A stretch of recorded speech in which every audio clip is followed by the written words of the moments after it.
안녕하세요. 플라잉 워십의 신태호 목사입니다. 오늘도 함께 예배를 드리는 모든 분들을 주님의 이름으로 환영하고 축복합니다. 오늘 우리에게 주신 하나님의 말씀은 베드로전서 1장 13절에서 25절까지의 말씀입니다. 그러므로 너희 마음의 허리를 동이고 근신하여 예수 그리스도께서 나타나실 때에 너희에게 가져다 주실 은혜를 온전히 바랄지어다.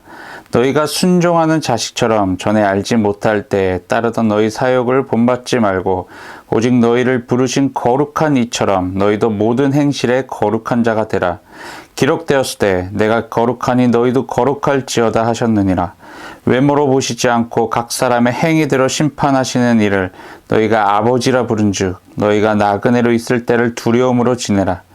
너희가 알거니와 너희 조상이 물려준 헛된 행실에서 대속함을 받은 것은 은이나 금같이 없어질 것으로 된 것이 아니요 오직 흠없고 점없는 어린 양 같은 그리스도의 보배로운 피로 된 것이니라. 그는 창세 전부터 미리 알린 바 되신이나 이 말세에 너희를 위하여 나타내신 바 되었으니 너희는 그를 죽은 자 가운데서 살리시고 영광을 주신 하나님을 그리스도로 말미암아 믿는 자니 너희 믿음과 소망이 하나님께 있게 하셨느니라. 너희가 진리를 순종함으로 너희 영혼을 깨끗하게 하여 거짓이 없이 형제를 사랑하기에 이르렀으니 마음으로 뜨겁게 서로 사랑하라. 너희가 거듭난 것은 썩어질 씨로 된 것이 아니요 썩지 아니할 씨로 된 것이니 살아있고 항상 있는 하나님의 말씀으로 되었느니라. 그러므로 모든 육체는 풀과 같고 그 모든 영광은 풀의 꽃과 같으니 풀은 마르고 꽃은 떨어지되 오직 주의 말씀은 세세토록 있도다 하였으니 너희에게 전한 복음이 곧 이 말씀이니라. 아멘. 여러분, 예수 그리스도가 우리의 소망이심을 믿습니까? 예수님을 소망하는 자들, 즉 우리 그리스도인들은요, 우리가 어떠한 상황에 놓이든지 또한 어떠한 삶을 살든지 간에 주님을 바라봐야 될 줄 믿습니다. 매 순간마다 우리는 주님을 찾고 구하며 주님을 바라볼 수 있어야 되는데 이렇게 할 수 있는 방법이 있습니다. 그것을 오늘 본문에서 베드로 사도가 이렇게 이야기를 합니다. 마음의 허리를 동이고 근신하여. 허리를 동인다는 것은요, 당시 그 사람들이요, 달리기를 하거나 어디 목적지에 이제 빠르게 움직이기 위해서 먼저 행했던 행위 중에 하나였다고 합니다. 즉, 빨리 달리거나 걷기 위해서 자신의 몸에서 헐거운 부분, 이 부분을 끈으로 모아서 묶음으로 인해서 바람의 저항을 줄이고 움직이는 데 있어서 불편함이 없게 하기 위한 하나의 준비의 과정이었다라고 이야기를 하더라고요. 베드로 사도도요, 이러한 의미에서 마음의 허리를 동이라라는 표현을 쓴 것인데, 우리가 하나님의 자녀로서 살아가는 삶에만 집중하고 그 삶을 방해하는 모든 것들을 멀리하거나 제거해야 한다는 의미에서 이 문장을 사용했다라는 것입니다. 그러면서 이어서 이런 이야기를 합니다. 근신하라 라는 말을요. 이 근신하다라는 것을 사전적으로 찾아보니까 이렇게 표현을 하고 있습니다. 말이나 행동을 삼가고 조심하라. 다시 말해서 하나님의 말씀 앞에 자신의 말과 행동을 늘 점검하라는 거예요. 삶의 중심이 하나님의 말씀으로부터 벗어나지 않도록 늘 조심하라는 것입니다. 이러한 삶을 살아온다면 하나님께서 우리에게 주시는 그 은혜에 우리는 소망을 둘 수밖에 없다는 것이에요. 여러분, 하나님의 은혜를 소망하는 사람들은요, 여러분 절대 사리사욕에 사로잡히지 않습니다. 14절에 이렇게 표현을 합니다. 순종하는 자식처럼이라고요. 무엇에 대한 순종일까요? 하나님께 대한 순종이죠. 순종의 자식이니 당연히 하나님께 순종하지 않았을 때, 하나님의 자녀가 아니었을 때 살아왔던 그 삶을 더 이상 살면 안 된다는 의미도 담겨져 있습니다. 순종의 자식, 정말 하나님께 순종하면서 우리의 인생을 완전히 바꿔버린 진짜 그리스도인으로 된 사람들이 그리스도인으로 되기 전의 삶의 모습으로 되돌아가서는 절대 안 된다라는 거예요. 이어서 15절, 16절에 아주 중요한 이야기를 이렇게 합니다. 하나님께서 거룩하시니 하나님처럼 우리 그리스도인들은 모든 행실에 있어서도 거룩한 자가 되어야 된다. 거룩한 자의 자녀이기 때문에 거룩함은요, 우리 그리스도인들에게는 정체성과도 같은 거예요. 거룩한 척을 하라는 것이 아닙니다. 여러분, 거룩한 척과 거룩한 것은요, 너무나 다른 거예요. 근데 우리는 때론 거룩한 척을 참 많이 할 때가 있어요. 다시 말하면 거룩한 연기를 많이 할 때가 있다는 거예요. 그리고 거룩에 대한 의미에 대해서도 좀 잘못된 오해가 있었던 경우도 많이 있습니다. 특히 이제 신앙생활 할 때요. 거룩이라는 것은요, 여러분, 외형적으로 표현되어지는 어떠한 태도로 국한시키는 것이 절대 아닙니다. 막 큰 성경책을 막 가슴에 품고 걸어 다니는 거, 이게 거룩인가요? 또 기도할 때 아주 중엄한 목소리로 아주 고급스러운 단어들을 사용하면서 기도하는 거, 이게 거룩인가요? 설교를 들을 때 큰 소리로 아멘이라고 막 화답하며, 막 찬양할 때는 자리에서 일어나서 눈물을 흘려가며 손을 들며 감동적인 표정을 하며 찬양하는 것, 이게 거룩한 건가요? 여러분, 그 겉모습만 봐서는요, 그게 거룩한 것이다라고 말을 할 수가 전혀 없습니다. 그런데 우리가 간혹 신앙생활을 하다 보면은 이런 모습들을 추구할 때가 많아요. 그러니까 이 거룩한 척 연기를 할 때가 참 많이 있다라는 거예요. 거룩은요, 여러분, 내면으로부터 흘러나오는 것입니다. 그리고 그 거룩은 하나님께서 우리 안에 주신 것이며, 동시에 우리 안에서 성령께서 우리의 삶 속에 나타나게 만들어 주시는 거예요. 우리가 어떻게 노력을 해서 거룩이라는 것을 얻을 수도 없고 거룩이라는 것을 이뤄낼 수도 없다라는 거예요. 하나님이 주시는 것이고 성령께서 행하게 하시는 것이 거룩이라는 거예요. 여러분, 거룩이라는 이 단어의 뜻이 무엇인지 아십니까? 구별됨이에요. 구별됨. 그것도 정확하게 말하면 뚜렷하게 구별된다는 의미가 바로 이 거룩이라는 단어의 뜻이에요. 여러분, 거룩은요, 하나님의 성품이에요. 그래서 하나님께서는 우리 인간들을 보실 때 외모로 보시지 않는다고 이야기를 하십니다. 우리가 어떠한 성품을 갖고 행동하는지를 보신다라는 거예요. 여러분, 행동하기 전에 뭘 보신다고요? 성품을 본다는 거예요. 우리의 성품. 즉, 우리 안에, 우리 내면에서 어떠한 것들이, 어떠한 영이 우리의 삶을 행동으로 보여주고 있는지를 하나님께서는 그것을 보신다라는 거예요. 거룩한 척 연기하는 것을 보신다는 것이 아닙니다. 그리고 오늘 본문에서 경고하는 부분이 하나 있습니다. 그게 뭐냐면, 나그네로 있을 때를 두려움으로 지내라. 여러분, 여기서 말하는 나그네가 뭔지 아십니까? 하나님과 분리가 일어난 상태를 이야기를 하는 거예요. 즉, 예수님을 믿기 전의 삶을 이야기를 하는 거죠. 여러분, 이스라엘 백성들이요, 이제 애굽으로부터 탈출을 해서 광야라는 곳에 이제 도착을 했을 때, 이 광야에서 시간을 보낼 때 그 이스라엘 백성들이 가장 두려웠던 순간이 언제였을까요? 막 애국 군사들이 쫓아왔을 때였을까요? 뭐 홍해 앞에 정말 머물러서 이 홍해를 건너야 될 수도 없을 것 같은 그런 마음에 대한 두려움이었을까요? 물을 마시지 못하고 있을 때 정말 목말라서 죽을 것 같은 것에 대한 그런 두려움이 컸을까요? 여러분, 절대 아닙니다. 물론 그 부분에, 그런 삶의 부분들도 그들에게 두려움을 줬을 거예요. 하지만 원초적인 두려움을 겪었던 것은요, 언제였냐면요, 이스라엘 백성들이 하나님이 자신의 곁을 떠났다라고 생각을 했을 때예요. 하나님이 우리를 버렸다라고 생각을 했을 때 이스라엘 백성들은 가장 큰 두려움을 느꼈던 것입니다. 그때가 언제였을까요? 하나님은요, 이스라엘 백성들을 떠나시지도 않았고 버리시지도 않았어요. 그냥 단순히 이스라엘 백성들이 그렇게 느꼈던 것뿐이에요. 그 순간이 어떤 순간이었어요? 모세가 십계명을 하나님으로부터 받기 위해서 이제 시내산에 올라갔죠. 딱 올라가고 나서 한참이 지나도록 이제 모세가 내려오지 않으니까 이스라엘 백성들이 이제 모여서 수근수근 되는 거예요. 하나님이 우리를 버렸다. 그리고 하나님의 종인 그 모세조차도 우리를 버렸다. 그러면서 이제 막 모세가 막 눈앞에 보이지 않으니까 불안하기 시작을 한 거예요. 불안하고 막 이제 심지어 두려운 거예요. 왜? 눈에 보여야 될 사람이 보이지 않으니까. 하나님의 말씀을 대언했던 그 모세가, 하나님이라는 존재를 알려줬던 그 모세가 눈앞에 보이지 않으니까 자신들의 곁에 없으니까 이스라엘 백성들은 엄청나게 큰 두려움에 휩싸였던 거예요. 그때 이스라엘 백성들이 아주 큰 실수를 하나 하죠. 실수라기보다는 정말 큰 죄죠.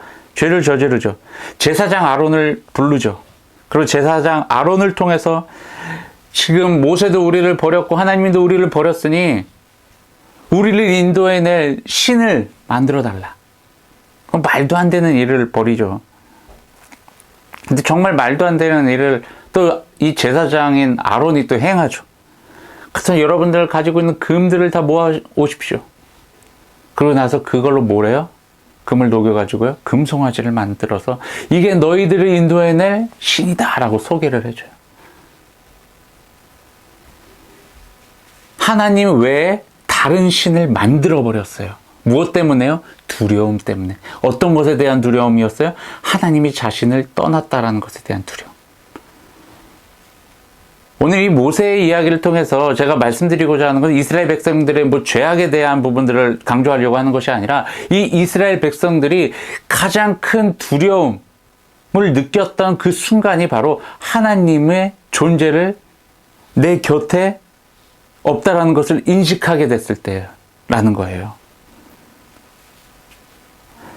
여러분, 이게 바로 오늘 본문에서 이야기하는 나그네의 삶이에요. 나그네의 삶.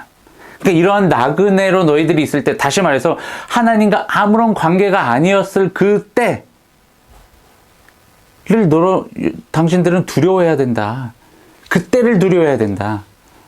나그네로 있을 때를 두려워해야 된다라는 거예요. 나그네로 있을 때. 하나님이 내 곁에 없다는 사실을 인지할 때, 그것은요, 우리의 삶에 가장 큰 혼란과 두려움이 찾아오게 만드는 것입니다. 근데 여러분, 재밌는 게요, 하나님은요, 우리 곁을요, 떠나신 적이 없어요. 하나님이 그 자리에 계속 계셨어요. 우리가 하나님 옆에 있다, 하나님에게 등 돌렸다, 하나님 곁을 떠났다, 그냥 나만 열심히 여기저기 왔다 갔다 한 거지, 하나님은 그냥 그 자리에서 늘 나를 지켜보고 계시고, 나를 보호하고 계시고, 나를 인도하고 계시는데, 우리 인간들이 문제였던 거죠.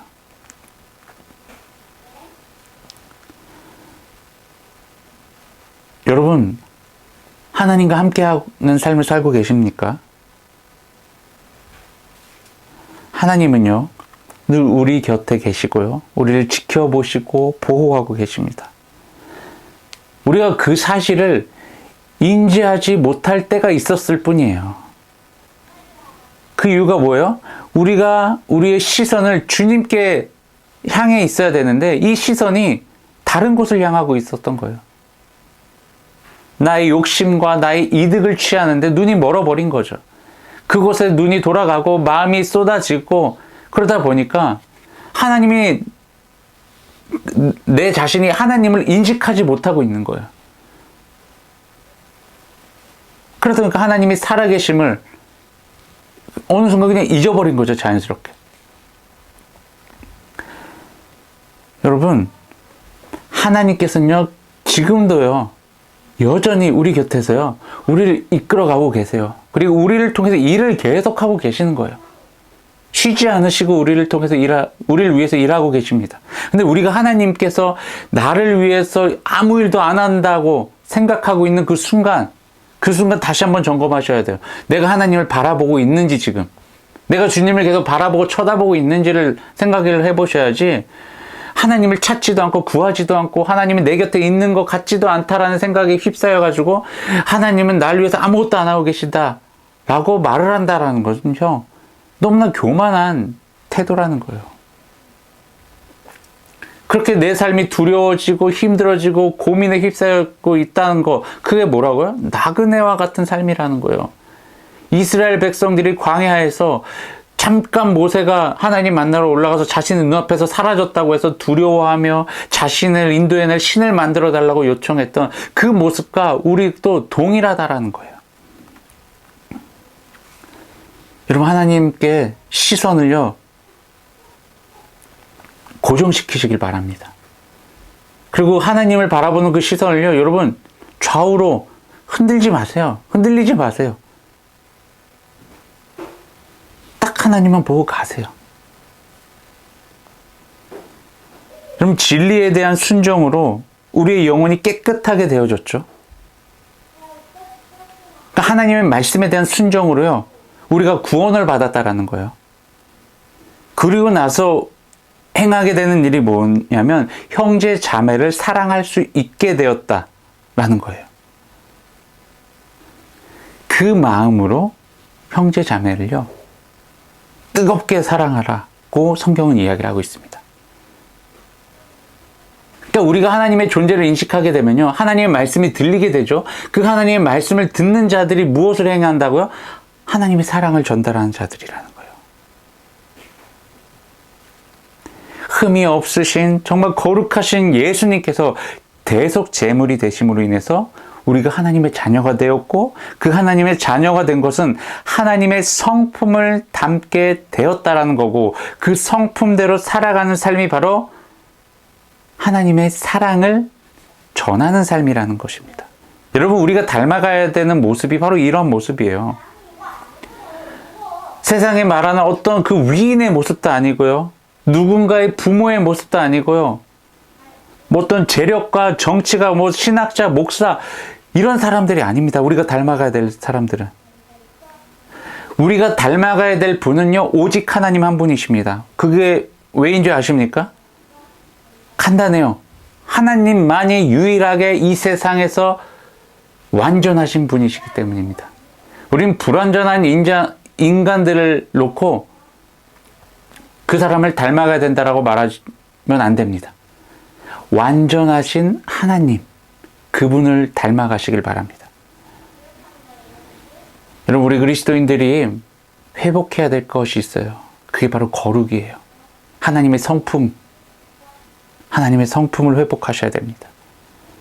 그리고 그 하나님의 성품인 거룩을 회복하셨다면 이 거룩을요, 붙드셔야 돼요. 놓치면 절대 안 돼요. 내 삶에서 계속 유지시켜 나가야 돼요. 그 거룩함으로 인해 우리 삶에 하나님의 성품이 나타나게 될 것이며, 하나님의 사랑 또한 우리를 통해서 이 세상 가운데 나타나게 될 것입니다. 기도하겠습니다. 사랑과 은혜가 충만하신 하나님, 참으로 감사합니다. 오늘도 하나님의 귀한 말씀을 통해서 정말 하나님의 사람으로서, 하나님의 자녀로서 이 세상 가운데서 정말 하나님의 뜻을 이루며 하나님의 사랑을 전달하기 위해 살아가야 되는 것이 우리 그리스도인들의 사명임을 다시 한번 깨달았습니다. 하나님, 우리가 성령을, 거룩한 성령을 늘 구하며 그 거룩한 성령의 인도하심을 받아 살아갈 수 있는 우리 모든 그리스도인들 되게 하여 주시옵소서. 주님 앞에 귀한 예물 이 시간 올려드립니다. 예물이 쓰여지는 곳마다 하나님의 나라가 확장되어지게 하시고, 하나님의 이름 또한 전달되어지게 하시며, 하나님의 사랑이 전파되어질 수 있도록 도와주시옵소서. 물질을 드린 손길을 주님께서 기억하시고 저들의 삶 가운데 감사와 찬양의 고백이 넘치게 하시며 하나님의 은혜가 풍성하게 임하게 하여 주시옵소서.